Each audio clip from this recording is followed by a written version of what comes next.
আসসালামু আলাইকুম রহমতুল্লাহি ওবরকাতুহু। সম্মানিত দর্শক, এপ্রিল মাসের ৩ তারিখে বিকেলবেলায় আজকের এই ভিডিওটি করছি। আজকের দিনের প্রধানতম খবর, এটাকে খবর বলা যাবে না, বাংলাদেশের জন্য ডিজাস্টার এবং দুর্ভাগ্য।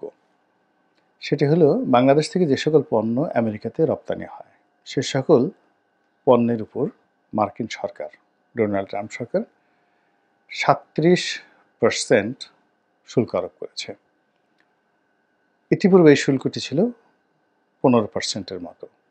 তাহলে 15-15-30 অর্থাৎ অতিরিক্ত 15 আর হলো 7, 23% শুল্ক আরোপ করা হলো। বাংলাদেশ থেকে এখন যে পণ্যটি যাবে সেই পণ্যটির উপর অতিরিক্ত শতকরা 23 টাকা বেশি দিতে হবে আমেরিকার নাগরিকদের।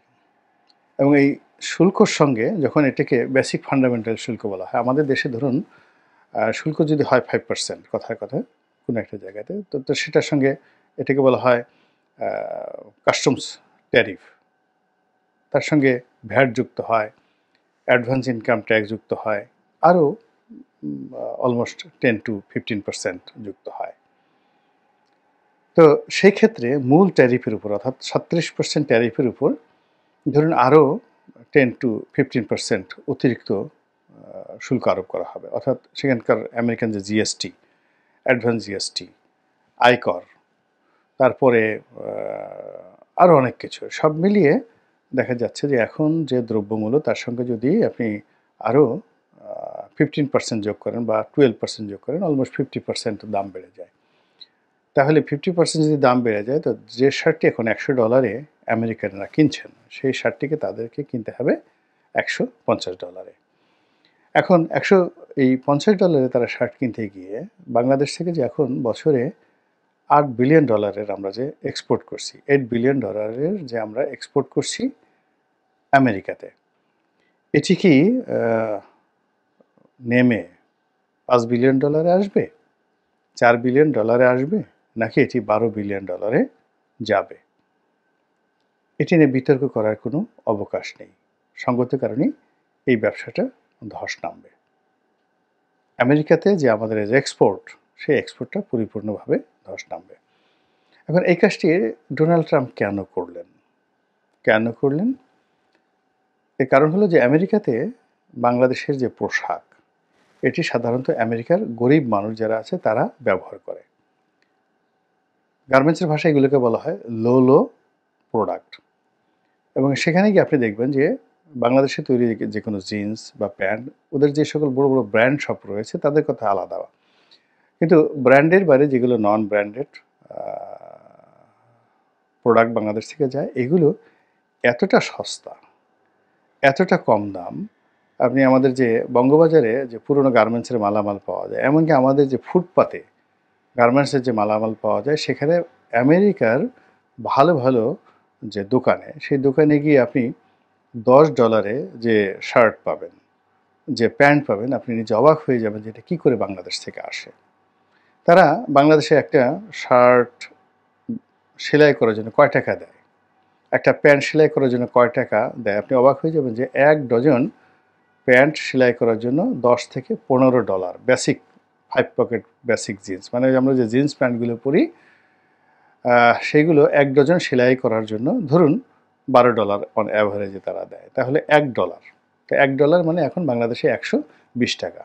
আপনি 120 টাকায় বাংলাদেশে কি কোনো একটা প্যান্ট সেলাই করতে পারবেন বলেন? কখনো পারবেন না। এবং এই যে 120 টাকা করে দিচ্ছে, এই 20 টাকার মধ্যে গার্মেন্টসের যত খরচ তাকে এটার মধ্যে মেনটেন করতে হয়। তার সঙ্গে সঙ্গে আবার এটা যদি এফওবি হয়, তাহলে চট্টগ্রাম বন্দর পর্যন্ত এটাকে ফ্রি পৌঁছে দেওয়ার জন্য তাকে টাকা দিতে হয়। আবার যদি ডিলে করার পরে দেখা যাচ্ছে যে এটাকে যদি এয়ার শিপমেন্ট হয়ে যায়, তাহলে এয়ার শিপমেন্টের সমস্ত খরচ ম্যানুফ্যাকচারকে বেয়ার করতে হয়। এবং সেই ক্ষেত্রে দেখা গেল যে এই 120 টাকার যে প্যান্ট সেলাই করার জন্য সে পায়, এটার মূল্য চলে আসে 50 টাকা ইয়ারে যদি যায়। তো এইভাবে বহু ডিফিকাল্টিস তা মোকাবেলা করে বাংলাদেশের গার্মেন্টস শিল্প এই পর্যন্ত টিকে আছে। এবং এই বাংলাদেশের গার্মেন্টস শিল্পের উপর নির্ভর করে আমেরিকার নিম্ন মধ্যবিত্ত এবং দরিদ্র জনগোষ্ঠী তারাও টিকে আছে। তো সেক্ষেত্রে ডোনাল্ড ট্রাম্প এই বাংলাদেশের সঙ্গে তাদের যে ট্রেড ডিফিসিয়েন্সি হচ্ছে বা ডেপ্রিসিয়েশন হচ্ছে বা ট্রেড ডিফারেন্স হচ্ছে, ব্যবসা বাণিজ্যে যে বৈষম্য হচ্ছে, এই সুতো ধরে তারা এই যে সিদ্ধান্তটি নিল, তারা অনেকগুলো দেশের বিরুদ্ধে নিয়েছে, কিন্তু বাংলাদেশের বিরুদ্ধে নিল এখানে যতটা না বাণিজ্যিক, যতটা না তাদের নিজেদের দেশের স্বার্থ, তার চেয়ে বেশি হলেও তিনি এই বাংলাদেশের উপর, বর্তমান সরকারের উপর একটা ক্রোধ তিনি ঝাড়লেন। এবং এটায় আমেরিকার যে ইকোনমি, ট্রিলিয়ন ট্রিলিয়ন ডলারের ইকোনমি, সেখানে এই মানে $6 বিলিয়ন, তারপরে $6 বিলিয়ন উপরে অতিরিক্ত এই যে 37% ট্যাক্স, এটা তাদের জন্য একটা পিনাট, মানে পিনাটও না, বাদামের চেয়ে ছোট কিছু একটা। তো সেই বাদামের চেয়ে ছোট একটা যে বিষয়, সেটা নিয়ে তিনি এই যে জিদ দেখালেন, এই জিদের পেছনে মূলত তার রাজনৈতিক প্রতিহিংসা কাজ করছে, একেবারে এটা নিশ্চিত। এবং সেই প্রতিহিংসা সঙ্গত কারণে ইউনূস সাহেবকে বিয়ার করতে হবে, বহন করতে হবে, এবং তিনি সেটা বহন করতে পারবেন কি পারবেন না সেটা পরের বিষয়, বা এটা নিয়ে শিল্প কলকারখানায় কতটা নেতিবাচক প্রতিক্রিয়া দেখা দেবে এটা আগামী 2-3 মাসের মধ্যে আমরা এটা বুঝতে পারবো। কিন্তু সর্বনাশ যেটা হচ্ছে সেটা হলো যে এমনিতেই আমাদের গার্মেন্টস শিল্প একেবারে যাকে বলা হয় তলানিতে পৌঁছে গিয়েছে। আমাদের ইতিমধ্যে শত শত গার্মেন্টস ফ্যাক্টরি বন্ধ হয়ে গিয়েছে, এবং আওয়ামী লীগের যে সকল নেতৃবৃন্দ ছিলেন, বড় বড় যারা ফ্যাক্টরি চালাতেন, সেটা বেক্সিমকো বলেন, নাসা গ্রুপ বলেন, তারপরে শেষে অন্যান্য যারা আছেন আওয়ামী লীগের বড় বড় ফ্যাক্টরি ছিল, যাদের এক একটা ফ্যাক্টরিতে গড়ে 10,000 থেকে শুরু করে 50,000 60,000 লোক পর্যন্ত কাজ করত। তো এরকম অসংখ্য ফ্যাক্টরি বন্ধ হয়ে গিয়েছে। বাকি যে ফ্যাক্টরিগুলো চলছে, সেই ফ্যাক্টরিগুলোতে এই যে কয়েক মাসে যে শ্রমিক অসন্তোষ, সেই শ্রমিক অসন্তোষের মূল কারণ হলো যারা চাকরি হারিয়েছে, তারা যে সকল ফ্যাক্টরিতে কাজকর্ম হচ্ছে, সেই ফ্যাক্টরির সামনে গিয়ে তারা বলছে আমাদেরকে চাকরি দিতে হবে, এবং তারা রাস্তা ব্লক করে রাখছে। তো এই কারণে এই গত কয়েক মাসে কিন্তু ভীষণ রকম শ্রমিক অসন্তোষ দেখা দিয়েছে, এবং এটা নিয়ে সরকারও বিব্রত, গার্মেন্টস মালিকরাও বিব্রত, এবং যারা চালাচ্ছে তারাও বিব্রত। তার সঙ্গে সঙ্গে আমাদের আইনশৃঙ্খলা রক্ষাকারী বাহিনীর নিষ্ক্রিয়তা বলেন, দুর্বলতা বলেন, মানসিক বৈকল্য বলেন, এই সমস্ত নানা কারণে জুট ব্যবসা থেকে শুরু করে আরও অনেক কিছু, ব্যাংকিংয়ে এই গার্মেন্টস মালিকরা তাদের ওয়ালে, মানে দেয়ালে রীতিমতো পিঠ থেকে গিয়েছে। এবং সেইখানে হঠাৎ করে, একেবারে হঠাৎ করে এই যে মার্কিন যুক্তরাষ্ট্রের একটা সিদ্ধান্ত, এটি আমি মনে করি বর্তমান সরকারের জন্য একটা বিরাট বোঝা সৃষ্টি করেছে। এখন সরকার কি এটা অ্যাভয়েড করতে পারতো? সেটা সরকারই ভালো জানেন, এই বিষয়ে আমরা মন্তব্য করতে চাইনি। কিন্তু এটা যে তারা এই কাজটি করার জন্য তাদের একটা লবিস্ট গ্রুপ থাকার দরকার ছিল, যেখানে doctor Mohammad Yunus is a masterpiece of novel, না মাস্টারপিস অফ যাকে বলা হয় negotiation, he is a role model of যাকে বলা হয় মার্কেটিং। তারপরে he is the mastermind of lobbying, lobbying কীভাবে করতে তিনি খুব ভালো জানেন। তো কাজে ডোনাল্ড ট্রাম্পের সরকার এরকম একটা সিদ্ধান্ত তিনি নেবেন, আরও 1-1.5 মাস আগে তিনি সেটা ঘোষণা দিয়েছেন যে এপ্রিলের 2 তারিখে তিনি এই সিদ্ধান্তটি নেবেন।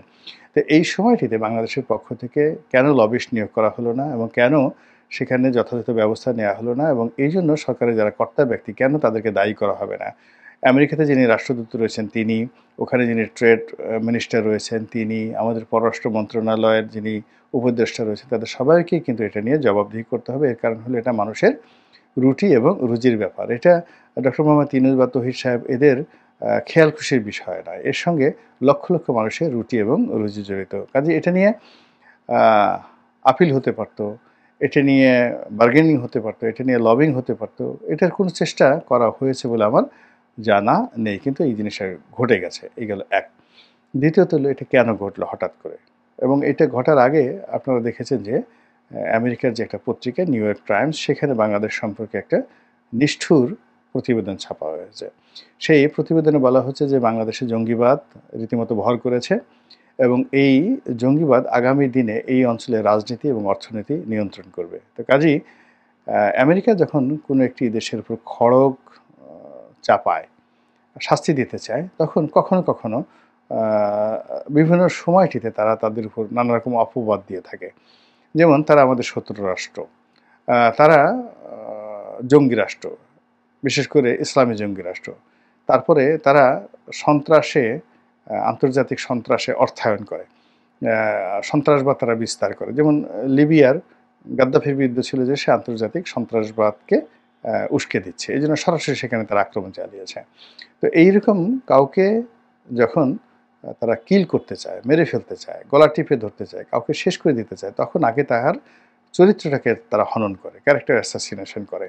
তো নিউ ইয়র্ক টাইমসে এই যে বাংলাদেশের বিরুদ্ধে যে ব্যবস্থাটা নেওয়া হলো, সেই ব্যবস্থাটা নেওয়া হলো, হঠাৎ করে শুল্ক বাড়িয়ে দেওয়া হলো এবং সেই শুল্ক এখন 37% শুল্ক, আগের 15%-এর চাইতে যে বেড়ে গেল, অর্থাৎ 15 আর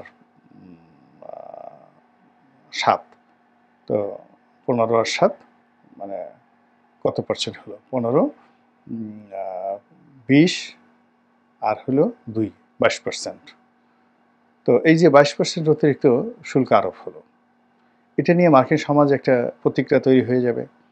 জনগণ প্রশ্ন করবে, অনেকে রাস্তায় নামবে, পত্রপত্রিকায় কথাবার্তা হবে। তো সেটাকে ধামাচাপা দেওয়ার জন্য ডোনাল্ড ট্রাম্প সরকার কিন্তু তার আগেই প্ল্যান করে, পলিসি করে নিউ ইয়র্ক টাইমসে বাংলাদেশের বিরুদ্ধে একটা রিপোর্ট ছাপিয়ে দিয়েছে যে এটা একটা সন্ত্রাসের, যাকে বলা হয় সূতিকাগার হতে যাচ্ছে, এটি একটি দ্বিতীয় আফগানিস্তান হতে যাচ্ছে। এখানে ওসামা বিন লাদেন, আইএসের মতো সংগঠন আগামীতে তৈরি হবে, নেতা তৈরি হবে। কাজেই তাদেরকে যদি এখনই ভাতে না মারতে পারি, তাদেরকে যদি এখনই আমরা নিয়ন্ত্রণ করতে না পারি এবং এই সরকারকে যদি আমরা নিয়ন্ত্রণ করতে না পারি, তাহলে আগামীতে পুরো মার্কিন যুক্তরাষ্ট্রের যে রাজনীতি, অর্থনীতি, বাংলাদেশ কেন্দ্রিক যা কিছু আছে এটা হুমকির মধ্যে পড়বে। তো কাজেই সরকারকে চাপে রাখার জন্য, দেশবাসীকে চাপে রাখার জন্য এই শুল্ক আরোপ করা হয়েছে। তো এইরকম একটা যুক্তি উপস্থাপন করার জন্য আমেরিকার সবচেয়ে প্রভাবশালী পত্রিকা, সেই পত্রিকায় বাংলাদেশের বিরুদ্ধে এরকম একটি রিপোর্ট ছাপা হলো। কিন্তু সেই রিপোর্টের বিরুদ্ধে কার্যকর কোনো বিজ্ঞাপন দেওয়া, যেখানে ডক্টর মোহাম্মদ ইউনূস তার নিজের পিঠ বাঁচানোর জন্য আমেরিকার ওয়াশিংটন পোস্টে কত ডলার খরচ করেছেন, কত লাখ ডলার খরচ করেছেন, বিজ্ঞাপন দিয়েছেন। তো এখন রাষ্ট্রীয় অর্থ ব্যবহার করে এই নিউ ইয়র্ক টাইমসের এই প্রতিবেদনের বিরুদ্ধে নিউ ইয়র্ক টাইমসে কিন্তু একটা বিজ্ঞাপন দেওয়া যেত। উনি এত লোকজন জানেন, ওনার এত ইংরেজি জানার লোকজন আছে, এত জ্ঞানীগুণী পণ্ডিত আছেন, এখানে আলী রিয়াজ সাহেব আছেন, তো তিনি সে বিজ্ঞাপনটা দিতে পারতেন। সঙ্গে সঙ্গে তিনি কাউন্টার, নিউ ইয়র্ক টাইমসের যে কাউন্টার, যে পত্রপত্রিকাগুলো রয়েছে, সেখানে তিনি বাংলাদেশ সম্পর্কে অ্যাডভোকেসি করার জন্য তিনি লোক পাঠাতে পারতেন, লোক নিয়োগ করতে পারতেন। তো তো সেই কাজগুলো তিনি করেননি। ওটাকে তিনি কিভাবে নিয়েছেন বা তার লোকজন কিভাবে নিয়েছেন আমি বলতে পারবো না। কিন্তু আমরা যারা সাধারণ জনগণ, আমরা তখনই অনেকেই বুঝতে পেরেছিলাম যে নিউ ইয়র্ক টাইমসে যখনই এরকম একটা নিউজ ছাপা হয়, সেই নিউজের পরেই একটা দুঃসংবাদ যে কোনো একটা দেশের জন্য হয়। তো নিউ ইয়র্ক টাইমসের জন্য হয়, তারপরে শেষে যেটা উইকলি, যেটা টাইম ম্যাগাজিন, সেখানে যখন কোনো প্রচ্ছদ হয়, প্রায় সব ক্ষেত্রেই কিন্তু একটা দুর্ঘটনা লুকায়িত থাকে। তো এই নিউজটি ছিল আমাদের জন্য একটা অশনির সংকেত। আমরা সেই অশনির সংকেতটাকে অনুধাবন করতে পারিনি এবং সেই অনুধাবন করতে না পারার কারণেই অলনে ছাড়েন বজ্রপাত রূপে আমাদের উপর এই যে ট্যাক্সটা বসে গেল। এবং এটা শুধু এখানে থাকবে না, এটার দ্বিতীয় ধাপে গিয়ে তারা ওই যে শেখ হাসিনার জমানাতে একটা সিদ্ধান্ত নিয়েছিল, নিষেধাজ্ঞা, মানে বাংলাদেশের যে সকল সরকারি আমলা, কামলা, রাজনীতিবিদ তাদের স্বার্থের বিরুদ্ধে যাবে, তাদের বিরুদ্ধে নিষেধাজ্ঞা আরোপ করা।